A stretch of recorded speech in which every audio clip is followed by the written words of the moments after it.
Member తండ్రి అన్నెంపు రమేష్, వయసు 37 సంవత్సరాలు, నివాసం వడ్డగిరి. అయ్యా, నిన్న అనగా 26/4/2025 ఉదయం 11 గంటలకు ఎస్బీఐ సర్కిల్ దగ్గర ఉన్న హాల్ నందు కర్నూలు మున్సిపల్ కార్పొరేషన్ కౌన్సిల్ సర్వసభ్య సమావేశం జరిగింది. ఈ సమావేశానికి కర్నూలు జిల్లా సంబంధించి మేయర్ గారు, ఎంపీ గారు, ఎమ్మెల్యేలు, మున్సిపల్ కార్పొరేషన్ కమిషనర్ గారు, టీడీపీ పార్టీ కార్పొరేటర్లు మరియు వైఎస్ఆర్సీపీ కార్పొరేటర్లు హాజరైనారు. 12వ కార్పొరేటర్గా నేను ఈ సర్వసభ్య సమావేశాలకు హాజరవ్వడం జరిగింది. కౌన్సిల్ సర్వసభ్య సమావేశం ఎజెండా గల అంశాలను, కర్నూలు నందు వివిధ వార్డుల సమస్యలను ఎలా పరిష్కరించాలని అందరి అభిప్రాయాలు చర్చించడం ప్రయోజనం జరిగింది. వైఎస్ఆర్సీపీకి చెందిన కార్పొరేటర్లు సమావేశం ముందు వెళ్లకుండా అరవడం చేస్తూ ఉన్నారు. ఇంతలో 10వ ward corporator, YSRCP corporator Yunus భాష తన సీట్లో నుండి లేచి జరుగుతున్న హాల్ మధ్యలోకి వచ్చి గట్టిగా అరుస్తూ దుర్భాషలాడుతూ అక్కడ ఉన్న కుర్చీలను విసిరివేయడం చేశాడు. కుర్చీలను బలంగా విసిరివేయడం వల్ల కుర్చీ ముక్కలుగా విరిగి పనికి రాకుండా అయిపోయింది. అంతేకాక కుర్చీ విరిగిన ముక్కలు తగిలి కొంతమంది గాయాలు కూడా అయినాయి.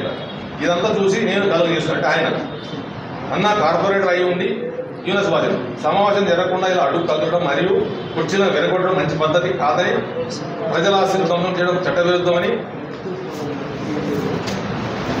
ఆ మాటలకు నా మీద కోపంగా చూస్తూ ఇది మాకు చదవడానికే వాదనిస్తుంది కాదు, ఆయన మనం ఎలా లాగించుకున్నాడో తెలుసు. మాదిగ నా కొడక, నువ్వు నాకు చెప్పేది ఇందిరా, నిన్ను కాదు నీ లాంటి మాదిగ నాయలు ఎన్నుకున్న నీ వార్డు జనాలు మళ్ళీ ఆయన వాళ్ళు కూడా కలిపాడు అనాలి. మాదిగ లంచ కొడక, ఎక్కువ మాట్లాడితే బయటకు రా, నీ అంత చూస్తా, నీలాంటి మాదిగ నాయల్ని ఏం చేసినా ఎవరు పట్టించుకోరు అని నన్ను దుర్భాషలాడుతూ, ఇంతలో తోటి కార్పొరేటర్ పరమేశ్వర్ మరియు ఇతరులు నా దగ్గరికి వచ్చి నన్ను బాధపడవద్దని చెప్పేసి అతనితో ఇలా మాట్లాడే న్యాయం కాదని చెప్పినారు.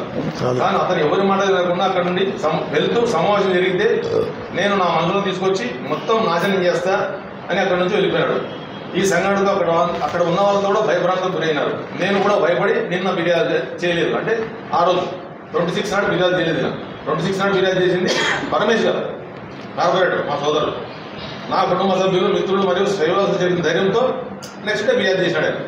ప్రజలకు ఉపయోగపడే సమావేశం అడ్డుకున్నందుకు, ప్రజల ఆశలు ధ్వంసం చేసినందుకు, నన్ను కులం పేరుతో దూషించి బెదిరించి నలుగురు నన్ను అవమానించేందుకు షేక్ యూనస్ భాషపై SC ST అట్రాసిటీ కేసు నమోదు చేయాల్సిన కోరుతున్నా. ఇటుతమ్మ విధేయుడు అన్నబాబు రాజకుమార్. జరిగిన సంఘటన మీరందరూ కూడా సాక్ష్యం, మీరందరూ కూడా కళ్ళెదురుగున్నారు. జరిగింది ఏమిటి, ఏం జరిగిందనేది మీకు తెలుసు. కూడా పెద్దగా మాట్లాడినట్టుగా SP గారితో కలవడం జరిగింది, వారు న్యాయం చేస్తామని చెప్పడం కూడా జరిగింది.